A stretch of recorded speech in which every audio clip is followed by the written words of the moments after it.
Hello മക്കളെ, നമ്മൾ ഇനി ഡിസ്കസ് ചെയ്യുന്നത് നമ്മുടെ +2 സോളജിയിലെ രണ്ടാമത്തെ ചാപ്റ്റർ ആയിട്ടുള്ള റീപ്രൊഡക്റ്റീവ് ഹെൽത്ത് എന്ന് പറയുന്ന ചാപ്റ്ററിനെ കുറിച്ചിട്ടാണ്. ഈ ചാപ്റ്ററിൻ്റെ PDF നോട്ട് നിങ്ങൾക്ക് ലഭിക്കണമെങ്കിൽ പ്ലേ സ്റ്റോറിൽ പോയിങ്ങാണ്ട് CM അക്കാഡമിയുടെ ആപ്പ് ഡൗൺലോഡ് ചെയ്യുക. അതിൽ ഫ്രീ മെറ്റീരിയൽ എന്ന് പറയുന്ന ഭാഗത്ത് സെർച്ച് ചെയ്ത് കഴിഞ്ഞാൽ നിങ്ങൾക്ക് ഈ ചാപ്റ്ററിൻ്റെ PDF നോട്ട് ലഭിക്കുന്നതാണ്. ഇനി നിങ്ങൾ ഐഫോൺ ആണ് ഉപയോഗിക്കുന്നതെങ്കിൽ മൈ ഇൻസ്റ്റിറ്റ്യൂട്ട് എന്ന് പറയുന്ന ആപ്പാണ് നിങ്ങൾ ഡൗൺലോഡ് ചെയ്യേണ്ടത്. ഓക്കെ, 2026-27 വർഷത്തിലുള്ള നമ്മുടെ നീറ്റ് JEE അഡ്മിഷൻ നടന്നുകൊണ്ടിരിക്കുകയാണ്. ഓക്കെ, ക്ലാസ് ഓഫ്ലൈനായിട്ടും ഓൺലൈനായിട്ടും അവൈലബിൾ ആണ്. നിങ്ങൾക്ക് 5000 റുപ്പീസ് അടച്ചുകൊണ്ട് നിങ്ങൾക്ക് സീറ്റ് ബുക്ക് ചെയ്യാവുന്നതാണ്. ഓക്കെ, കോൺടാക്റ്റ് ചെയ്യേണ്ട നമ്പർ ഇവിടെ കൊടുത്തിട്ടുണ്ട്. ഓക്കെ, അപ്പോൾ നമുക്ക് ചാപ്റ്ററിലേക്ക് കടക്കാം.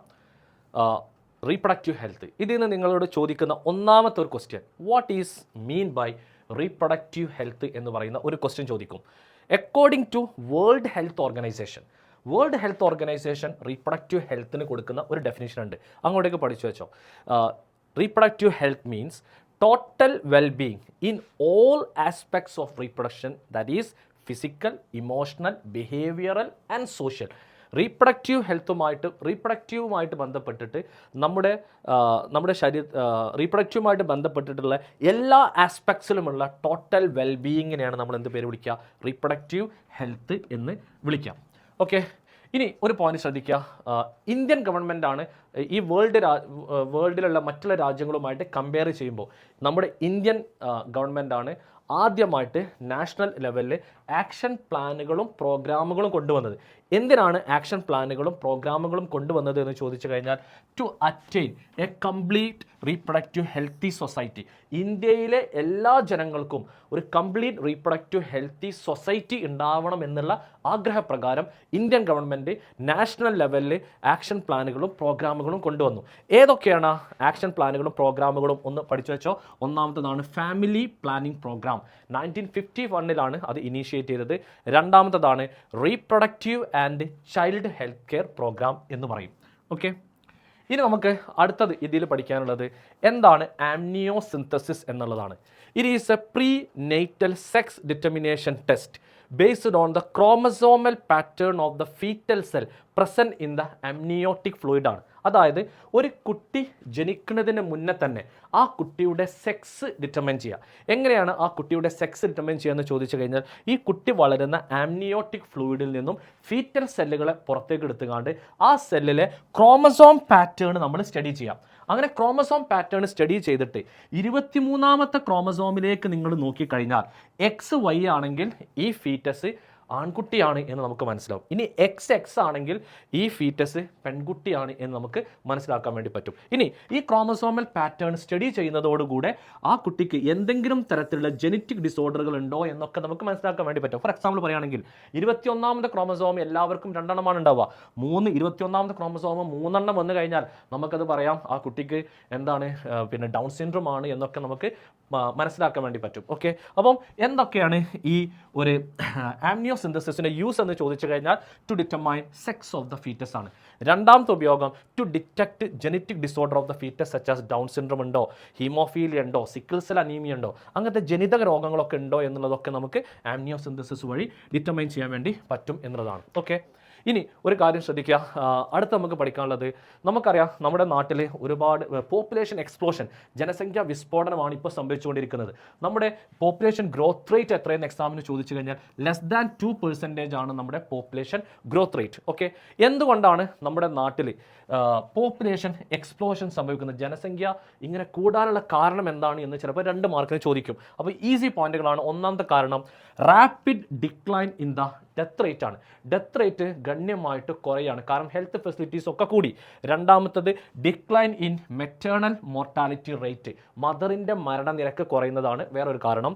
Decline in infant mortality rate, കുട്ടിയുടെ മരണനിരക്ക് കുറയുന്നതാണ് വേറൊരു കാരണം.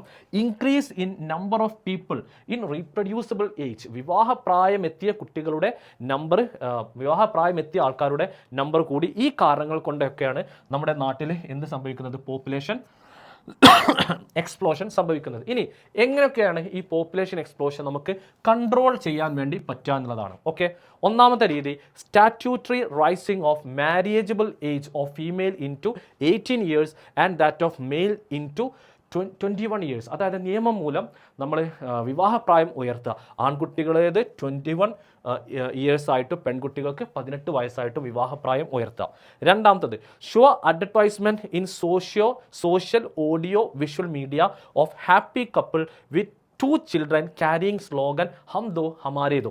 എന്ത് ചെയ്യാമെന്ന് ചോദിച്ചു കഴിഞ്ഞാൽ നമ്മുടെ സോഷ്യൽ മീഡിയയിലൊക്കെ പരസ്യങ്ങൾ കൊടുക്കുക, ഹാപ്പി കപ്പിൾസിനെ കാണിക്കുക, അവരുടെ കൂടെ 2 കുട്ടികളെയും കാണിക്കുക, എന്നിട്ട് ഒരു സ്ലോഗനും കൊടുക്കുക, ഹം ദോ ഹമാരേ ദോ, നാം 2 നമുക്ക് 2. അപ്പോൾ ഇതൊക്കെ കണ്ടു കഴിഞ്ഞാൽ ആൾക്കാർ വിചാരിക്കും എന്ത്, 2 കുട്ടികളുള്ള ഫാമിലിയാണ് ഹാപ്പി ഫാമിലി, അതുകൊണ്ട് എല്ലാ കപ്പിൾസും എന്ത് ശ്രമിക്കും, 2 കുട്ടികൾക്ക് വേണ്ടി ശ്രമിക്കും. ഇങ്ങനെയൊക്കെയാണ് നമുക്ക് പോപ്പുലേഷൻ എക്സ്പ്ലോഷൻ കൺട്രോൾ ചെയ്യാൻ വേണ്ടി പറ്റുന്ന രണ്ടാമത്തെ രീതി.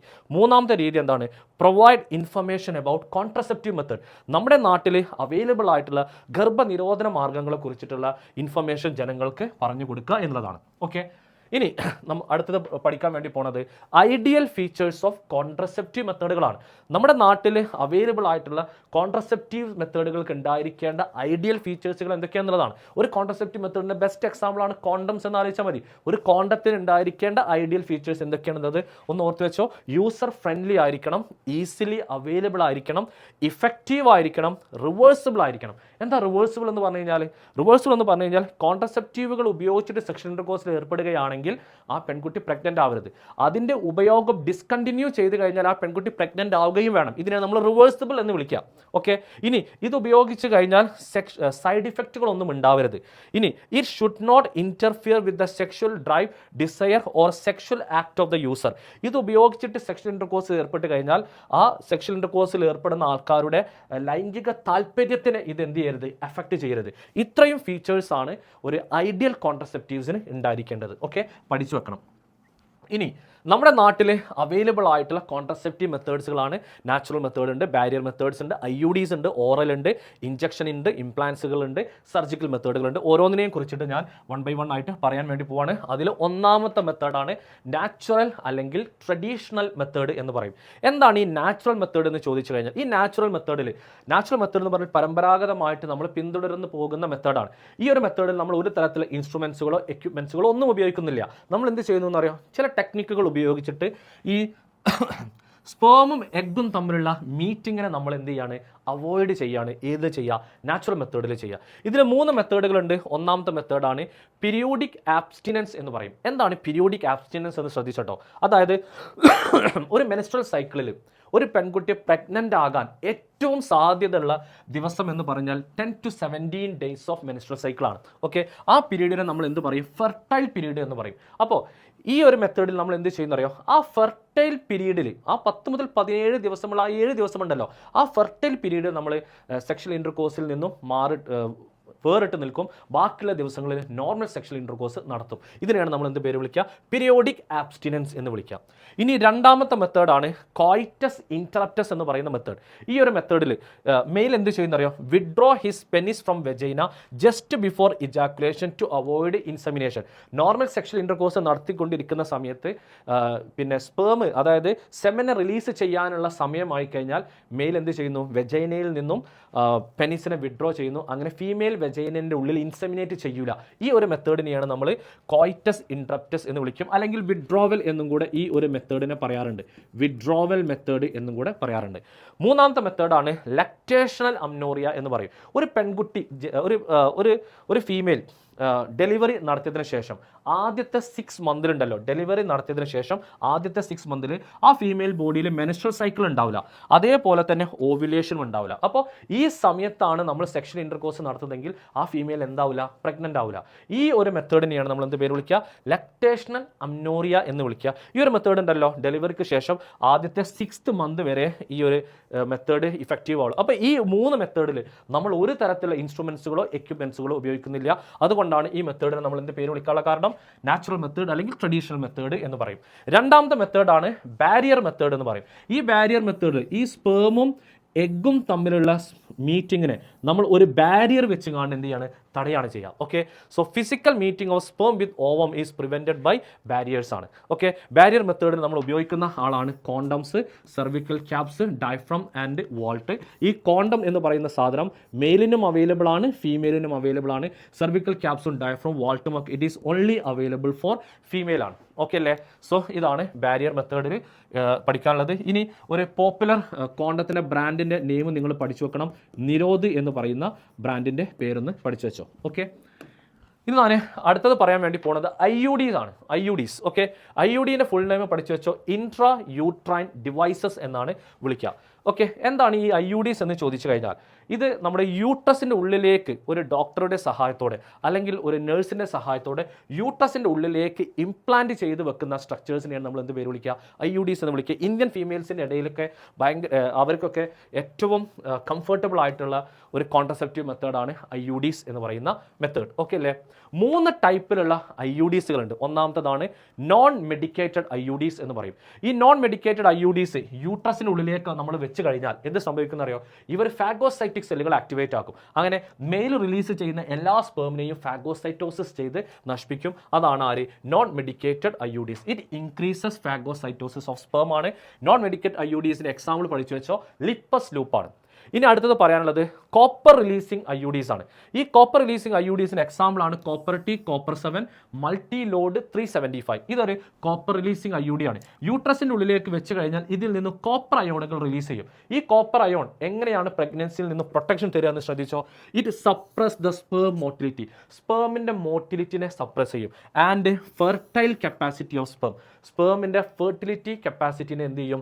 നശിപ്പിക്കും. ഓക്കെ അല്ലേ? Suppress the fertile capacity of sperm and suppress the sperm motility. അങ്ങനെയാണ് കോപ്പർ റിലീസിങ് IUDs നമുക്ക് എന്ത് തരാം? പ്രഗ്നൻസിയിൽ നിന്നും പ്രൊട്ടക്ഷൻ തരാം. മൂന്നാമത്തെ ആളാണ് ഹോർമോൺ റിലീസിങ് IUDs. ഓക്കെ അല്ലേ? അപ്പോൾ നിങ്ങൾ ഈ ഹോർമോൺ റിലീസിങ് IUDs യൂട്രസിലേക്ക് വെച്ച് കഴിഞ്ഞാൽ അതിൽ നിന്നും കുറച്ച് ഹോർമോണുകൾ റിലീസ് ചെയ്യും. ഈ ഹോർമോണുകൾ എന്ത് ചെയ്യുന്നറിയോ? Make the uterus unsuitable for implantation.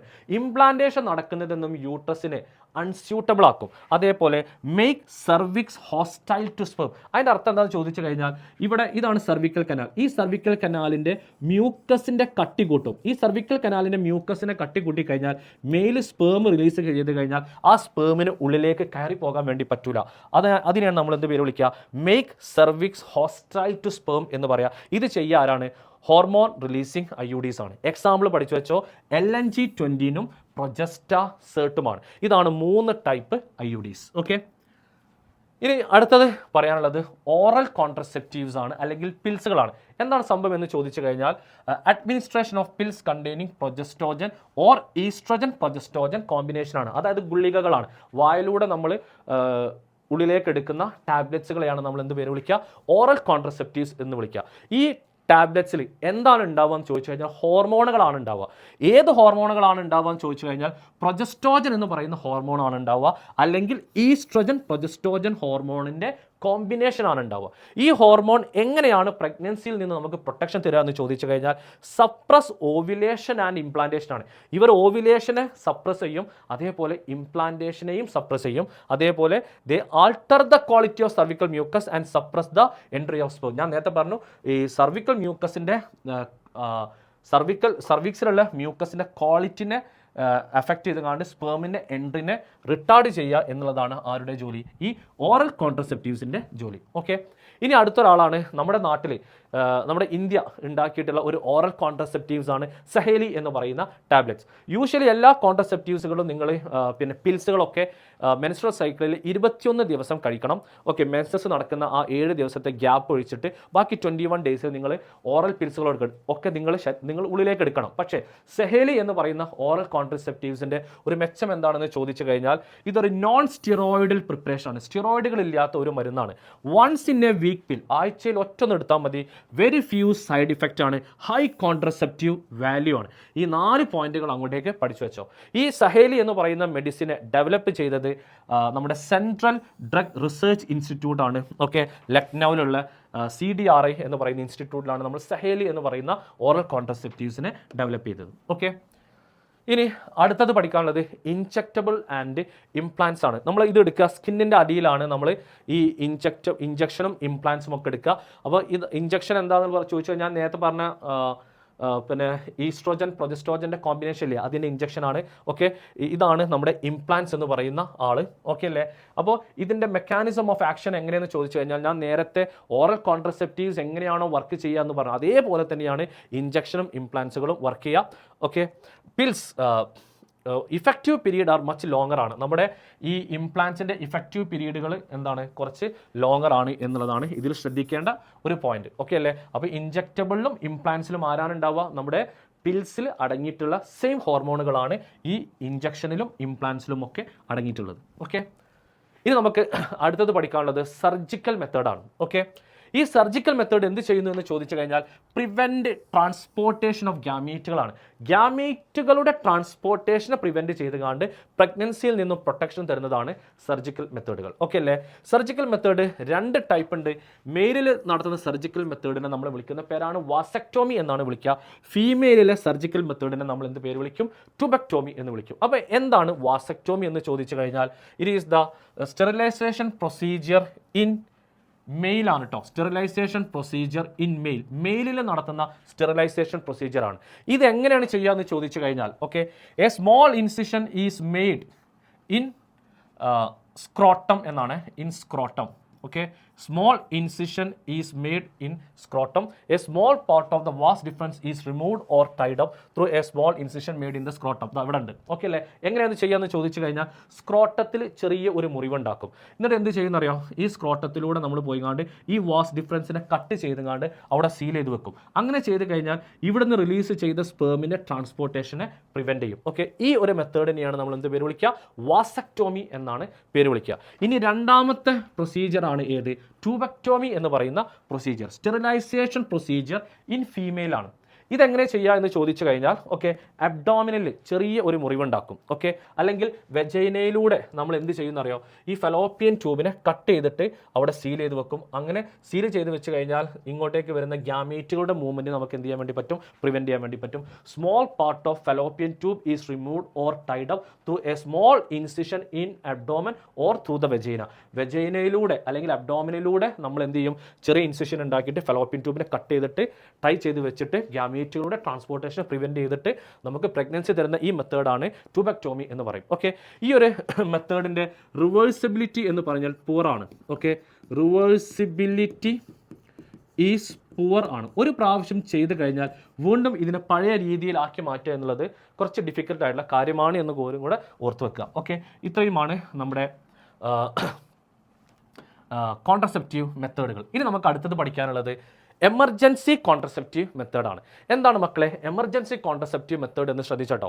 Administration of progestogen or progestogen oestrogen combination or any IUD within 72 hours of coitus to avoid possible pregnancy due to rape or casual unprotected intercourse. എന്താണ് ഇതിൻ്റെ അർത്ഥം എന്ന് ചോദിച്ചു കഴിഞ്ഞാൽ ഒരു പെൺകുട്ടി റേപ്പിന് വിധേയമായി എന്ന് വിചാരിക്കുക, അല്ലെങ്കിൽ ഒരു അൺപ്രൊട്ടക്റ്റഡ് സെക്ഷൽ ഇൻ്റർകോഴ്സ് നടത്തിയെന്ന് വിചാരിക്കുക. ആ ഫീമെയിലിന് എമർജൻസി ആയിട്ട് പ്രഗ്നൻസി പ്രിവെൻറ്റ് ചെയ്യണമെങ്കിൽ എന്ത് ചെയ്യുന്നറിയോ? ആ സെക്ഷൽ ഇൻ്റർകോഴ്സ് നടത്തി 72 മണിക്കൂറിൻ്റെ ഉള്ളിൽ എന്ത് ചെയ്യുന്നറിയോ? ഹോസ്പിറ്റലിൽ പോയിങ്ങാണ്ട് ഒന്നെങ്കിൽ പ്രൊജസ്ട്രോജൻ ഈസ്ട്രോജൻ കോമ്പിനേഷൻ ഇഞ്ചക്ഷൻ ഉള്ളിലേക്ക് എടുക്കും, അല്ലെങ്കിൽ പ്രൊജസ്ട്രോജൻ ഇഞ്ചക്ഷൻ എടുക്കും, അല്ലെങ്കിൽ ഏതെങ്കിലും IUDs വിത്തിൻ 72 hours യൂട്രസിൻ്റെ ഉള്ളിലേക്ക് ഇംപ്ലാന്റ് ചെയ്ത് വെക്കും. ഈ ഒരു മെത്തേഡിനെയാണ് നമ്മൾ എന്ത് പേര് വിളിക്കുക? എമർജൻസി കോൺട്രസെപ്റ്റീവ് മെത്തേഡ് എന്ന് വിളിക്കാം. ഓക്കെ, ഇനി effect of the usage of contraceptive method. ഇനി നമ്മൾ കോൺട്രസെപ്റ്റീവ് മെത്തേഡുകൾ ഉപയോഗിച്ച് കഴിഞ്ഞാൽ ഉണ്ടാകുന്ന സൈഡ് എഫക്റ്റുകൾ എന്തൊക്കെയാണെന്നുള്ളതാണ്. ഒന്നാമത്തെ സൈഡ് എഫക്റ്റ് ആണ് മക്കളെ നോസിയ. അബ്ഡോമിനൽ പെയിൻ ഉണ്ടാകും, ബ്ലീഡിങ് ഉണ്ടാവാനുള്ള സാധ്യത ഉണ്ട്, ഇറഗുലർ മെൻസ്ട്രൽ ബ്ലീഡിങ് ഉണ്ടാവാനുള്ള സാധ്യത ഉണ്ട്, ബ്രസ്റ്റ് ക്യാൻസർ ഉണ്ടാകാനുള്ള സാധ്യതകളുണ്ട്. ഈ ബ്രസ്റ്റ് ക്യാൻസർ ഒന്നും അത്ര സിഗ്നിഫിക്കൻ്റ് അല്ല, പക്ഷേ നമുക്ക് കംപ്ലീറ്റ് ആയിട്ട് അവോയ്ഡ് ചെയ്യാനൊന്നും വേണ്ടി പറ്റില്ല. ബ്രസ്റ്റ് ക്യാൻസർ ഉണ്ടാവില്ല എന്നുള്ളത് 100% ഗ്യാരണ്ടി ഒന്നും തരാൻ വേണ്ടി പറ്റില്ല. ഓക്കെ, ഇനി നമുക്ക് അടുത്തത് പഠിക്കാനുള്ളത് മെഡിക്കൽ ടെർമിനേഷൻ ഓഫ് പ്രഗ്നൻസി ആണ്, അല്ലെങ്കിൽ MTP എന്ന് പറയും. ഓക്കെ, എന്താണ് മെഡിക്കൽ ടെർമിനേഷൻ ഓഫ് പ്രഗ്നൻസി എന്ന് ചോദിച്ചു കഴിഞ്ഞാൽ it is the voluntary or intentional termination of pregnancy before full term. നമുക്കറിയാം ഒരു പ്രഗ്നൻസിയുടെ ഫുൾ ടേം എന്ന് പറഞ്ഞു കഴിഞ്ഞാൽ എത്രയാണ്? 9 months ആണ്. ആ 9 months ആകുന്നതിന് മുന്നേ തന്നെ നമ്മുടെ അറിവോടുകൂടെ നമ്മൾ ആ പ്രഗ്നൻസിയെ നമ്മൾ എന്ത് ചെയ്യാണ്? ടെർമിനേറ്റ് ചെയ്യാണ്. ഇതിനെ നമ്മൾ MTP അല്ലെങ്കിൽ അബോർഷൻ എന്നൊക്കെ പറയും. ഓക്കെ, എപ്പോഴൊക്കെയാണ് നമുക്ക് MTP ചെയ്യാൻ വേണ്ടി പറ്റാന്നുള്ളത്? ഒന്നാമത്തെ case, to avoid unwanted pregnancy due to casual intercourse or failure of contraceptive or rape. ഒരു പെൺകുട്ടി റേപ്പിന് വിധേയമായി എന്ന് വിചാരിക്കാം. ഓക്കെ, അല്ലെങ്കിൽ നിങ്ങൾ ഒരു കാഷ്വൽ അൺപ്രൊട്ടക്റ്റഡ് സെക്ഷൽ ഇന്റർകോഴ്സ് നടത്തിയെന്ന് വിചാരിക്കുക, അല്ലെങ്കിൽ നിങ്ങൾ ഉപയോഗിച്ച കോൺട്രസെപ്റ്റീവ് മെത്തേഡ് ഫെയിലായി നിങ്ങൾ പ്രഗ്നൻ്റ് ആയി എന്ന് വിചാരിക്കുക. നിങ്ങൾ ആ കേസിൽ നിങ്ങൾക്ക് ഹോസ്പിറ്റലിൽ പോയി കഴിഞ്ഞാൽ ഡോക്ടേഴ്സ് നിങ്ങൾക്ക് MTP ചെയ്തു തരും എന്നതാണ്. ഇനി continuation of pregnancy may harmful to mother or foetus. ഇനി ചില കേസിൽ പ്രഗ്നൻസി കണ്ടിന്യൂ ചെയ്ത് കഴിഞ്ഞാൽ ഫീറ്റസിൻ്റെയോ മദറിൻ്റെയോ ഹെൽത്തിനെ എഫക്റ്റ് ചെയ്യും. ആ കേസിലും നിങ്ങൾക്ക് എന്ത് ചെയ്യാൻ വേണ്ടി പറ്റും? MTP ചെയ്യാൻ വേണ്ടി പറ്റും എന്നുള്ളതാണ്. അടുത്തത് severe physical or genetic disorder to the foetus. ഇനി ആ ഫീറ്റസിന് നല്ല കാര്യമായിട്ട് അംഗവൈകല്യം ഉണ്ടാവുക, അല്ലെങ്കിൽ ഡേഞ്ചറസ് ആയിട്ടുള്ള എന്തെങ്കിലും ജനിതക രോഗം ഉണ്ടാവുക, അങ്ങനത്തെ കേസിലൊക്കെ നിങ്ങൾക്ക് എന്ത് ചെയ്യാൻ വേണ്ടി പറ്റും?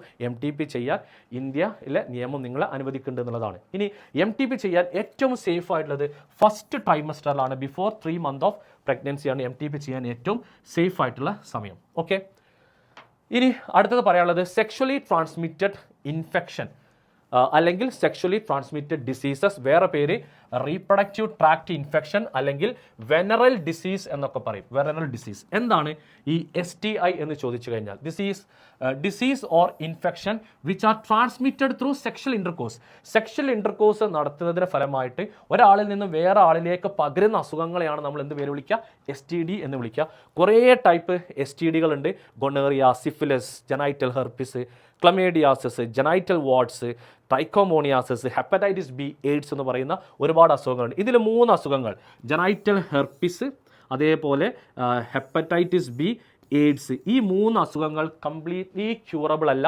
ബാക്കിയുള്ള എല്ലാ അസുഖങ്ങളും കംപ്ലീറ്റ്ലി ക്യൂറബിൾ ആണ് എന്നുള്ള കാര്യം ഒന്ന് ഓർത്തു വെക്കുക. അതാണ് ഈ ഒരു സ്ലൈഡിൽ കൊടുത്തത്. Hepatitis B, genital herpes, HIV, ഈ 3 അസുഖങ്ങൾ എന്തല്ല? കംപ്ലീറ്റ്ലി ക്യൂറബിൾ അല്ല. ബാക്കിയുള്ളതൊക്കെ കംപ്ലീറ്റ്ലി ക്യൂറബിൾ ആണ്.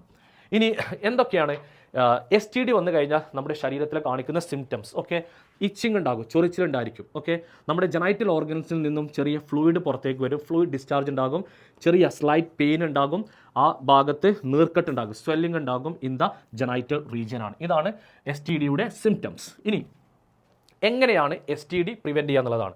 ഒന്നാമത്തത്, avoid sex with unknown partner or multiple partners. നമുക്ക് ഒന്നിൽ കൂടുതൽ സെക്സ് പാർട്ട്നേഴ്സ് ഉണ്ടെങ്കിൽ ഓക്കെ അത് ഒഴിവാക്കുക എന്നുള്ളതാണ്. Avoid sex with unknown partners or multiple partners, അതായത് പരിചയമില്ലാത്ത ആൾക്കാരുമായിട്ട് സെക്ഷൽ ഇൻ്റർകോഴ്സ് നടത്തുന്നത് ഒഴിവാക്കുക.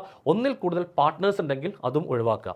ഇനി always use condom during coitus. Sexual ഇൻ്റർകോഴ്സിൽ ഏർപ്പെടുന്നതിന് മുന്നേ കോണ്ടംസ് ഉപയോഗിക്കാം. Okay, in case of doubt go to the qualified doctor for early detection and early detection, get complete treatment if diagnosis with the disease. അതായത് നിങ്ങൾക്ക് STDസിൻ്റെ symptoms കണ്ടു കഴിഞ്ഞാൽ ഉടനെ തന്നെ ഹോസ്പിറ്റലിൽ പോയി കണ്ട് ഏർലി ട്രീറ്റ്മെൻറ്റ് എടുക്കുക എന്നുള്ളതാണ്. കാരണം most of the STDs R treated if detected early stage ആണ്. ഓക്കെ അല്ലേ? ഇതൊക്കെയാണ് നമുക്ക് STDs പ്രിവെൻറ്റ് ചെയ്യാൻ ഉപയോഗിക്കുന്ന മെത്തേഡുകൾ. ഓക്കെ, ഇനി നമുക്ക് അടുത്തത് പഠിക്കാനുള്ളത് ഇൻഫെർട്ടിലിറ്റി എന്താണെന്നുള്ളതാണ്. മലയാളത്തിൽ നമ്മൾ വന്ധ്യത എന്ന് പറയും. ഓക്കെ, എന്താണ് ഇൻഫെർട്ടിലിറ്റി എന്ന് ചോദിച്ചു കഴിഞ്ഞാൽ inability to conceive or produce children even after 2 years of sexual cohabitation or unprotected sexual intercourse is called infertility. അതായത് 2 വർഷത്തെ ലൈംഗിക ദാമ്പത്യ ജീവിതത്തിന് ശേഷവും ഒരു കപ്പിൾ ഒരു തരത്തിലുള്ള കോൺട്രസെപ്റ്റീവ് മെത്തേഡുകളും ഉപയോഗിക്കാതെ സെക്ഷൽ ഇൻ്റർകോഴ്സ് നടത്തിയിട്ടും അവർക്ക് കുട്ടികൾ ഉണ്ടാവണില്ലെങ്കിൽ നമ്മൾ പറയും ആ കപ്പിൾ എന്താണ്? ഇൻഫെർട്ടൈൽ ആണ് എന്ന് പറയും. ഓക്കെ, അവർക്ക് വന്ധ്യതയാണ് എന്ന് പറയും. ഓക്കെ, അപ്പോൾ ഈ വന്ധ്യത വന്നു കഴിഞ്ഞാൽ നമുക്ക് ചികിത്സിക്കാനുള്ള ഇൻഫെർട്ടിലിറ്റി ക്ലിനിക്കുകൾ അവൈലബിൾ ആണ്. ഈ ഇൻഫെർട്ടിലിറ്റി ക്ലിനിക്കിൽ നിങ്ങൾക്ക് കുട്ടികൾ ഉണ്ടാക്കാൻ വേണ്ടി സഹായിക്കുന്ന ടെക്നിക്കുകളുണ്ട്. ആ ടെക്നിക്കുകളെ നമ്മൾ ഒരുമിച്ച് വിളിക്കുന്ന പേരാണ് അസിസ്റ്റഡ് റീപ്രൊഡക്റ്റീവ് ടെക്നോളജീസ് അല്ലെങ്കിൽ ആർട്ട് എന്നാണ് നമ്മൾ ഷോർട്ടായിട്ട് വിളിക്കുക. നിങ്ങൾക്ക് 4 ടൈപ്പ് ആർട്ട് മെത്തേഡുകളാണ് പഠിക്കാനുള്ളത്. ഒന്നാമത്തതിനെ IVF-ET എന്ന് വിളിക്കും, രണ്ടാമത്തതിനെ ഗിഫ്റ്റ് എന്ന് വിളിക്കും, മൂന്നാമത്തെ മെത്തേഡിനെ ICSI എന്ന് വിളിക്കും, നാലാമത്തെ മെത്തേഡിനെ AI എന്ന് വിളിക്കും. അതിൽ ഞാൻ 1 by 1 ആണ് പറയാൻ വേണ്ടി പോകുന്നത്. ആദ്യം ഞാൻ പറയുന്നത് in vitro fertilisation and embryonic transfer ആണ്. എപ്പോഴാണ് ഈ ഒരു മെത്തേഡ് ചെയ്യുക എന്നുള്ളത് മക്കൾ ശരിക്കും ശ്രദ്ധിച്ചോട്ടോ. ഇത് എക്സാമിന് ചോദിക്കുന്ന ഒരു ക്വസ്റ്റ്യൻ ആണ്. അപ്പോൾ ഇത് യൂഷ്വലി ചെയ്യുക ഫീമെയിലിന് പ്രശ്നമുണ്ടാകുമ്പോഴാണ് ഈ ഒരു പ്രൊസീജിയർ നമ്മൾ ഫോളോ ചെയ്യുക. ഫീമെയിലിന് എന്ത് പ്രശ്നമാണ് എന്ന് ശ്രദ്ധിച്ചോട്ടോ. ഫീമെയിലിൻ്റെ പ്രശ്നം ഇതാണ്. ഈ ഫീമെയിലിൻ്റെ ഫെലോപ്പിയൻ ട്യൂബ്, 2 ഫെലോപ്പിയൻ ട്യൂബും എന്തോ ഒരു കാരണങ്ങൾ കൊണ്ട് ബ്ലോക്ക് ആണെന്ന് വിചാരിക്കുക. ഇവർക്ക് കുട്ടികളുണ്ടാവുമോ? ഡെഫിനറ്റ്ലി കുട്ടികളുണ്ടാവില്ല, കാരണം ഫെലോപ്പിയൻ ട്യൂബ് ബ്ലോക്ക് ആണ്. അപ്പോൾ നമ്മൾ എന്ത് ചെയ്യുന്ന അറിയോ? ഈ ഫീമെയിലിൻ്റെ അടുത്തുനിന്ന് നമ്മൾ സെക്കൻഡറി ഊസൈറ്റിനെ കളക്ട് ചെയ്യും. മെയിൽ പാർട്ട്ണറുടെ അടുത്തുനിന്ന് നമ്മൾ എന്തിനെ കളക്ട് ചെയ്യും? സ്പേമിനെ കളക്ട് ചെയ്യും. എന്നിട്ട് ഇതാ ലബോറട്ടറി കണ്ടീഷനിൽ വെച്ചുകൊണ്ട് ഈ സ്പേമും എഗ്ഗും ആ ഫീമെയിൽ ബോഡിയുടെ പുറത്ത് വെച്ചുകൊണ്ട് ഒരു മെഷീൻ്റെ ഉള്ളിൽ വെച്ചിട്ട് ഫീമെയിലിൻ്റെ ശരീരത്തിൻ്റെ ഉള്ളിൽ നടക്കേണ്ട ആ ഫെർട്ടിലൈസേഷൻ ഉണ്ടല്ലോ, നമ്മൾ ആ ഫീമെയിൽ ബോഡിയുടെ പുറത്ത് ഒരു മെഷീനിൽ വെച്ചുകൊണ്ട് സ്പേമും എഗ്ഗും തമ്മിൽ ഫ്യൂസ് ചെയ്യും. ഈ മെത്തേഡിനെയാണ് നമ്മൾ എന്ത് പേര് വിളിക്കുക? ഇൻ വിട്രോ ഫെർട്ടിലൈസേഷൻ എന്ന് വിളിക്കുക. ഇവിടെ കൊടുത്തിട്ടുണ്ട് fertilisation outside the female body. Female ബോഡിയുടെ ശരീരത്തിൻ്റെ പുറത്ത് ഒരു മെഷീനിൽ വെച്ചുകൊണ്ട് നമ്മൾ സ്പേമിനെയും എഗ്ഗിനെയും എന്ത് ചെയ്യും? ഫ്യൂസ് ചെയ്യും. അങ്ങനെ ഫ്യൂസ് ചെയ്തിട്ട് ആ മെഷീൻ്റെ ഉള്ളിൽ നമ്മൾ സൈഗോട്ട് ഉണ്ടാകും. എന്നിട്ട് നമ്മൾ ആ സൈഗോട്ടിനെ ഡിവൈഡ് ചെയ്യാൻ വേണ്ടി വിടും. ആ സൈഗോട്ട് ഡിവൈഡ് ചെയ്തിട്ട് 2 സെല്ലാകും, അത് കഴിഞ്ഞിട്ട് 4 സെല്ലാകും, 8 സെല്ലാകും, 16 സെല്ലാകും, 32 സെല്ലാകും, ഇങ്ങനെ കുറേ ബ്ലാസ്റ്റോമിയേഴ്സ് ഉണ്ടാവും. ഇനി അങ്ങനെ ഉണ്ടായ ആ ഏർലി എംബ്രിയോ ഉണ്ടല്ലോ, ആ സൈഗോട്ടിനെ നമ്മൾ 2 രീതിയിലാണ് നമ്മൾ ഫീമെയിൽ ബോഡിയിലേക്ക് ട്രാൻസ്ഫർ ചെയ്യുക. ഏതൊക്കെയാണ് ആ എംബ്രിയോ ട്രാൻസ്ഫർ ചെയ്യുന്ന 2 രീതി എന്ന് ശ്രദ്ധിച്ചോ. എംബ്രിയോ ട്രാൻസ്ഫർ ആണ് അടുത്ത മെത്തേഡ്. 2 രീതിയിലാണ് നമ്മൾ എംബ്രിയോ ട്രാൻസ്ഫർ ചെയ്യുക. ഓക്കെ, ഈ എംബ്രിയോ 8 ബ്ലാസ്റ്റോമിയേഴ്സ് ആയി കഴിഞ്ഞാൽ ആ എംബ്രിയോനെ നമ്മളിതാ ആ ഫീമെയിലിൻ്റെ ഫെലോപ്പിയൻ ട്യൂബിൻ്റെ ഉള്ളിലേക്ക് ട്രാൻസ്ഫർ ചെയ്യും. ഈ മെത്തേഡിനെയാണ് നമ്മൾ എന്ത് പേര് വിളിക്കുക? സൈഗോട്ട് ഇൻട്രാ ഫെലോപ്പിയൻ ട്രാൻസ്ഫർ എന്ന് വിളിക്കുക. എന്താണ് അതിൻ്റെ മീനിങ് എന്ന് ശ്രദ്ധിച്ചോ. Zygote or early embryo up to 8 blastomeres are transferred into the fallopian tube. ആ ബ്ലാസ്റ്റോമിയേഴ്സിൽ ആ ഏർലി എംബ്രിയോയിൽ 8 ബ്ലാസ്റ്റോമിയേഴ്സ് ആണ് ഉണ്ടെങ്കിൽ ആ 8 ബ്ലാസ്റ്റോമിയേഴ്സ് ഉള്ള ആ ഏർലി എംബ്രിയോ നമ്മൾ എങ്ങോട്ടേക്ക് ട്രാൻസ്ഫർ ചെയ്യുന്നു? ആ ഫീമെയിലിൻ്റെ ഫെലോപ്പിയൻ ട്യൂബിൻ്റെ ഉള്ളിലേക്ക് ട്രാൻസ്ഫർ ചെയ്യുന്ന ഈ മെത്തേഡിനെയാണ് നമ്മൾ എന്ത് പേര് വിളിക്കുക? സിഫ്റ്റ് എന്ന് വിളിക്കുക. ഇനി ആ ഏർലി എംബ്രിയോയിൽ 8 ബ്ലാസ്റ്റോമിയേഴ്സിന് മുകളിലാണെങ്കിൽ നമ്മൾ അതിനെ ആ ഏർലി എംബ്രിയോനെ യൂട്രസിലേക്ക് ട്രാൻസ്ഫർ ചെയ്യും. ഓക്കെ, യൂട്രസിലേക്ക് ട്രാൻസ്ഫർ ചെയ്യുന്ന ഈ ഒരു മെത്തേഡ് നമ്മൾ വിളിക്കുന്ന പേരാണ് ഇൻട്രാ യൂട്രൈൻ ട്രാൻസ്ഫർ എന്നാണ് വിളിക്കുക. Here embryo more than 8 blastomeres are transferred into the uterus ആണ്. അപ്പോൾ എംബ്രിയോ ട്രാൻസ്ഫർ നമ്മൾ 2 രീതിയിലാണ് ചെയ്യുക. ഒന്ന് സിഫ്റ്റ് ആണ്, രണ്ടാമത്തത് IUT ആണ്. പഠിച്ചു വെച്ചോ. ഇനി അടുത്തത് പറയുന്നത് ഗ്യാമേറ്റ് ഇൻട്രാ ഫെലോപ്പിയൻ ട്രാൻസ്ഫർ ആണ്. ഇത് എപ്പോഴാണ് ചെയ്യുക എന്ന് ചോദിച്ചു കഴിഞ്ഞാൽ എഗെയിൻ ഫീമെയിലിന് പ്രോബ്ലം ഉണ്ടാകുമ്പോഴാണ് ഈ ഒരു പ്രൊസീജിയർ നമ്മൾ യൂഷ്വലി ചെയ്യാം.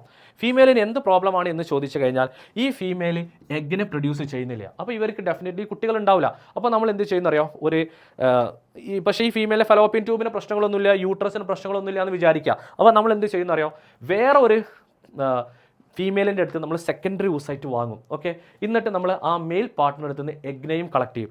എന്നിട്ട് ആ സെക്കൻഡറി ഊസൈറ്റിനെ ആ ഫീമെയിലിൻ്റെ ഫെലോപ്പിയൻ ട്യൂബിലേക്ക് റിലീസ് ചെയ്യും. അതേപോലെ തന്നെ ആ മെയിൽ പാർട്ട്ണറിൻ്റെ എഗ്ഗിനെ എടുത്തുകൊണ്ട് എങ്ങോട്ടേക്ക് റിലീസ് ചെയ്യും? ഫെലോപ്പിയൻ ട്യൂബിൻ്റെ ഉള്ളിലേക്ക് റിലീസ് ചെയ്യും. അങ്ങനെ ഗ്യാമേറ്റിനെ നമ്മൾ എങ്ങോട്ടേക്ക് റിലീസ് ചെയ്യാണ് ചെയ്യുക? ഫെലോപ്പിയൻ ട്യൂബിൻ്റെ ഉള്ളിലേക്ക് റിലീസ് ചെയ്യാണ് ചെയ്യുക. ഈ ഒരു പ്രോസസ്സിനെയാണ് നമ്മൾ എന്ത് പേര് വിളിക്കുക? ഗ്യാമേറ്റ് ഇൻട്രാ ഫെലോപ്പിയൻ ട്രാൻസ്ഫർ എന്ന് പറയും. ഇനി ഈ ഫീമെയിലിൻ്റെ യൂട്രസിനൊക്കെ പ്രശ്നങ്ങൾ ഉണ്ടെങ്കിൽ നമ്മൾ എന്ത് ചെയ്യുന്നറിയോ, വേറൊരു ഡോണറെ സമീപിച്ചുകൊണ്ട് ഈ ഫീമെയിലിൽ നിന്ന് എടുത്ത സെക്കൻഡറി ഊസൈറ്റും ഈ ഫീമെയിൽ സെക്കൻഡറി ഊസൈറ്റ് പ്രൊഡ്യൂസ് ചെയ്യുന്നില്ല, വേറെ ഫീമെയിലിൻ്റെ സെക്കൻഡറി ഊസൈറ്റും അതേപോലെ തന്നെ ആ കപ്പിൾസിൻ്റെ അവരുടെ മെയിലിൻ്റെ സ്പേമിനെയും എടുത്തുകൊണ്ട് വേറെ ഫീമെയിലിൻ്റെ യൂട്രസിലേക്ക് നമ്മൾ ഫെലോപ്പിയൻ ട്യൂബിൻ്റെ ഉള്ളിലേക്ക് നമ്മൾ എന്ത് ചെയ്യും? ട്രാൻസ്ഫർ ചെയ്യും. ഓക്കെ, അതാണ്. Here an ovum from a donor is transferred into the fallopian tube of another female who cannot produce ovum but can provide a suitable condition for fertilization and further development ആണ്. Okay, ഇനി നമുക്ക് അടുത്തത് പറയാനുള്ളത് intracytoplasmic sperm injection ആണ്. അതിന് നമ്മൾ ICSI എന്നാണ് പറയുക. ഇതിൽ നമ്മൾ എന്താ ചെയ്യുകയെന്ന് ചോദിച്ചു കഴിഞ്ഞാൽ here a sperm is directly injected into the cytoplasm of the ovum. ഒരു സിംഗിൾ സ്പേമിനെ എടുത്തുകൊണ്ട് ആ എഗ്ഗിൻ്റെ സൈറ്റോപ്ലാസത്തിലേക്ക് ഡയറക്റ്റ് ആയിട്ട് ഇഞ്ചക്ട് ചെയ്യുന്ന ഈ മെത്തേഡിനെയാണ് നമ്മൾ ഇൻട്രാസൈറ്റോപ്ലാസ്മിക് സ്പേം ഇഞ്ചക്ഷൻ എന്ന് വിളിക്കുക. ഇനി നാലാമത്തെ മെത്തേഡാണ് ആർട്ടിഫിഷ്യൽ ഇൻസെമിനേഷൻ എന്ന് പറയും. ഓക്കെ, എപ്പോഴാണ് ഈ ഒരു പ്രൊസീജിയർ ചെയ്യാന്ന് ചോദിച്ചു കഴിഞ്ഞാൽ ചില മെയിലിലുണ്ടല്ലോ, okay, inability some male cannot inseminate inside female vagina. ചില മെയിലിന് ഫീമെയിൽ വെജൈനയിലേക്ക് ഇൻസെമിനേറ്റ് ചെയ്യാനുള്ള കപ്പാസിറ്റി ഉണ്ടാവില്ല, അല്ലെങ്കിൽ ലോ സ്പേം കൗണ്ട് ആയിരിക്കും ആ മെയിലിന് ഉണ്ടാവുക. ഓക്കെ, അങ്ങനത്തെ കേസ് നമ്മൾ എന്ത് ചെയ്യുന്നറിയോ, 1-2 ടൈം ഇജാക്കുലേറ്റ് ചെയ്ത സ്പേമിനെ കളക്ട് ചെയ്ത് കാണ്ട് ഒരു ആർട്ടിഫിഷ്യലി ആ ഫീമെയിലിൻ്റെ വെജൈനയിലേക്ക് നമ്മൾ ഇൻസെമിനേറ്റ് ചെയ്യും. ഈ ഒരു മെത്തേഡിനെയാണ് നമ്മൾ ആർട്ടിഫിഷ്യൽ ഇൻസെമിനേഷൻ എന്ന് വിളിക്കുക. Sperm collected from the male partner and artificially introduce into the female reproductive tract. Okay, artificially നമ്മൾ സ്പേമിനെ ഫീമെയിൽ വെജൈനയിലേക്ക് ഇൻസെമിനേറ്റ് ചെയ്യുന്ന ഈ മെത്തേഡിനെയാണ് നമ്മൾ എന്ത് പേര് വിളിക്കുക, ആർട്ടിഫിഷ്യൽ ഇൻസെമിനേഷൻ എന്ന് വിളിക്കുക. ഇനി ചില കേസിലുണ്ടല്ലോ നമ്മൾ ഈ ഇൻസെമിനേഷൻ നേരെ യൂട്രസിൻ്റെ ഉള്ളിലേക്ക് ഇൻസെമിനേറ്റ് ചെയ്ത് കൊടുക്കും. യൂട്രസിൻ്റെ ഉള്ളിലേക്കാണ് ഇൻസെമിനേറ്റ് ചെയ്യുന്നതെങ്കിൽ അതിനെ നമ്മൾ വിളിക്കുന്ന പേരാണ് ഇൻട്രാ യൂട്രൈൻ ഇൻസെമിനേഷൻ എന്നാണ് വിളിക്കുക. ഓക്കെ അല്ലേ? യെസ്, ഇത്രയുമാണ് നമുക്ക് ഈ ഒരു ചാപ്റ്ററിൽ നമുക്ക് പഠിക്കാനുള്ളത്. Okay, thank you.